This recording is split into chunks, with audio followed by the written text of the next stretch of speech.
Hi, yes, one forum is brings you the best. Please kindly subscribe to this channel. Your comment and advice will be highly appreciated. Yes, some of us long ago before we were even born, there was this or there have been this issue of the unification of Africa, the African Union or whatever it is. Kwame Nkrumah and the other people, you can talk about Nyerere and co. They fought so hard for this, but till today, the fight is still on. But some of us, we always argue that there is no need for that. Why? Because look at all the 54 countries in Africa, plus or minus, they are on their own, and each and every one of them has their own president or prime minister or leader. Yes, that is what is happening in Africa. And because of the self-centeredness of most of these leaders, there is no way that they will surrender entirely the sovereignty of their state and come together to form the African Union that will have one president and one central government. That is not likely going to happen. But yet still, there are people that are still living under quote-unquote a delusion that is very possible for Africa to unite. But looking at things now, in the past, that may have been possible, but even then it wasn't possible. But what is giving them the vim and the guarantee that this is going to be possible? Some of us always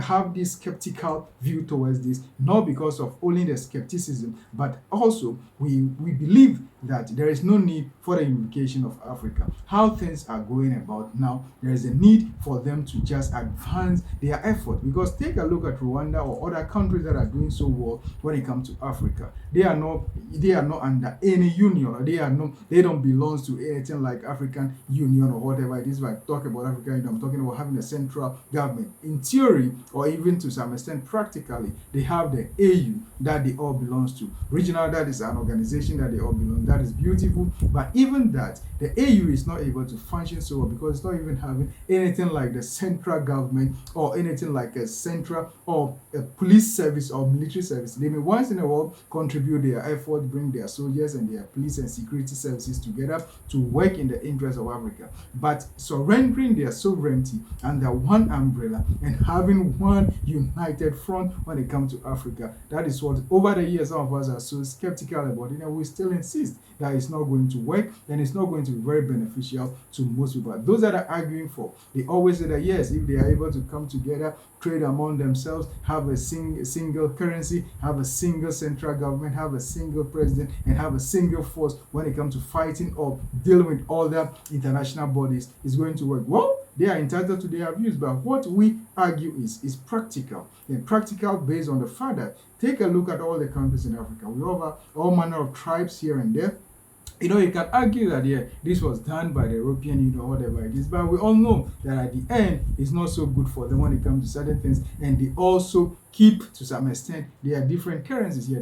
Their currencies are still operating, or this is what they are also using. So taking a look at it, you may argue, you may say whatever, we are blessed, we are also and so, and we all belong to Africa, there must be a unification. I beg to differ. Why? Because the currency that we are talking about, even if we should bring one currency, it's not going to be so well for us. Why? Because there are some countries still in Africa that depend on external currencies, and that is what they still use. Yes. So those minor ones, even when you take a look at West Africa, they try to use the eco or whatever it is that they try to use, but till today, it's not functioning. There is something that they've coined, they've tried all means to be able to achieve that, but they are not able to achieve that. It's all based on the fact that we are speaking to them. Because of the self-centeredness of every country in Africa, is going to be practically impossible. They may have the idea, the theory, maybe they may have organizations like African Union, as I said already, but practically surrendering the sovereignty of all the 54 countries in Africa under one umbrella with one leader and with one central government. Some are always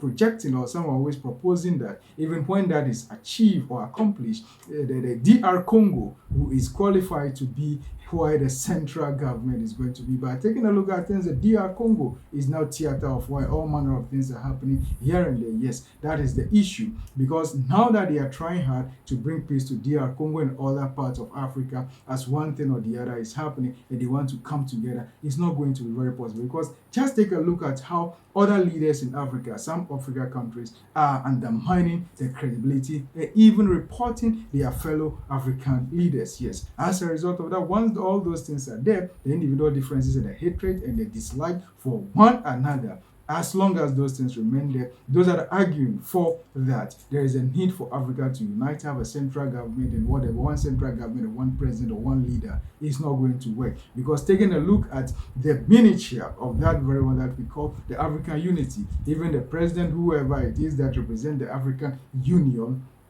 as we have it today, how effective are these people when it comes to what they make, mobilize people, bring people together, contribute. Even some of the countries cannot even contribute or pay their dues. Yes, in the past, Colonel Gaddafi, Muammar Gaddafi, was even the ones paying for some of the members here. That should tell you that even if we should have a central government or a central government as African United or a united continent called Africa, even if you have central government, it will be very difficult for some provinces or regions or countries or whatever it is that they may be called. It will be very difficult for them to contribute to the running of that central government, and that is going to bring more problems. So in order to avoid all those things, if there is a need for them to carry each and every country along as they are developing and progressing, if they can do that, yes, they are doing it already. So that is what they should hammer on or keep on doing, helping the other countries, contributing towards their development and their progress when it comes to their governance and leadership and other things, for them to collectively move to the top or get to the promised land. That is going to take a long time, though some of us always argue that it's going to take a long time for that to be achieved, because when you take a look at geographically the whole of Africa, there are some countries that the proper democracy as we are practicing may not be all that good for them, just because of their past issues and the things that happened to them in the past, or whatever angle their past history, yes, is always having influence of what they do. Yeah, you can take a look at some good countries that are doing so when it comes to the democracy. Maybe that is what is best for them, that's what they've embraced to go by. But there are some other one, the only monarchy that is in Africa, the Swaziland there that we have, is also there, and they will also not be ready to surrender their powers and be members of totally surrendering their powers and everything just for the sake of Africa uniting. Yes, the argument and the discussion is still on, the debate is still on. You can have your say, but our say is it's not going to work, or it's not going to be possible. You can talk about the economic viability, whatever it is. Even at this stage, they can still trade among themselves as they are doing, yes. But they shouldn't forget that all the countries in Africa, whatever country A is producing, the other country is also producing. So what are they going to trade among themselves about here? When you talk about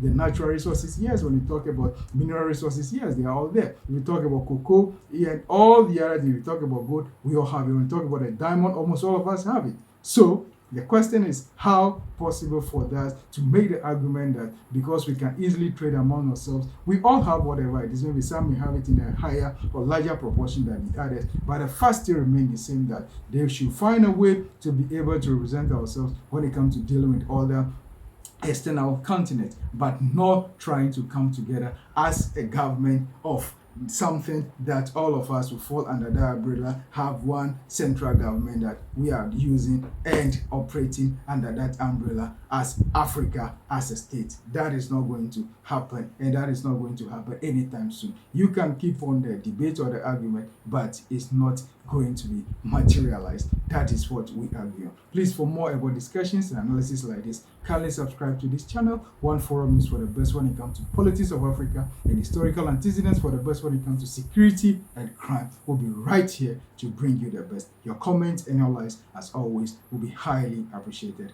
Thank you so much, and kindly subscribe to this channel, One Forum News. Thank you.